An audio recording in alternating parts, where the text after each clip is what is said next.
If you thought it's heavier when it's full, then you're wrong. But if you answered, they have the same weight, then congratulations. You are correct because whether the USB key is full or empty, it will weigh the same. So the example of the 1 exabyte USB drive being filled up with information or empty, they both have the exact same weight. That is because information is massless. It cannot be weighed. It's in its own invisible field. Mass is a property of physical objects from subatomic particles to clusters of galaxies. In contrast, information is an abstract concept, not a real physical object, so it cannot have mass. Although it doesn't have mass, we can encode information on physical objects in many ways. These physical objects are the mediums. The mediums are things we encode the information on. For example, a piece of paper, a book, or a hard drive, which usually have mass, but this mass is not the mass of the information itself, nor is there any correlation between the amount of information encoded on an object and its mass. For instance, if I carve my name or any word on a tree or a rock, I actually reduce its mass. Think about that. There will be less mass on the medium. However, if you write the word bird with ink on a piece of paper, but a bird is not ink or paper, and ink and paper are not a bird, obviously. The paper itself is not the information. The information is represented in the pattern of ink symbols that lies on the paper's surface. Thus, in this case, ink and paper, to create the information, you have to add material. Information must not be confused with meaning.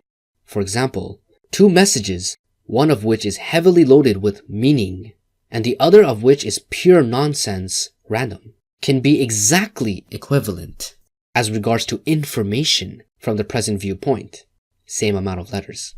The semantic, meaning of language or logic, aspects of communication are irrelevant to the engineering aspects. In other words, the message and the medium are not the same thing. The medium is not the message. The medium, book, paper, ink, USB key, etc., carries the information, but it is not the information or the message itself. The message can be sent in many different forms with the exact same information. This is why information is a theory. Pretty strange, huh? It will get even stranger later on. So keep that in your mind. But if information is a theory, then is information real? It definitely is real, because it can have a direct impact on you, like reading a negative or positive comment. The fact that you are watching this video is real because the massless information, like light, is transported through these physical mediums, and we process it in our sophisticated minds that God, Allah, gave us. Allah, God, also gave us one of the most amazing tools, our hands. With hands, we are able to make other tools that benefit us in many ways. Besides having clothes on, this trait of making tools to make tools and use other tools is what distinguishes us in our intelligence versus all other creatures, not including angels or jinns or crows. Because of our current understanding of this mysterious nature of information, we have created powerful tools that enable us to transport, manipulate, encode, and decode information through nano-sized transistors. And these tools are computers.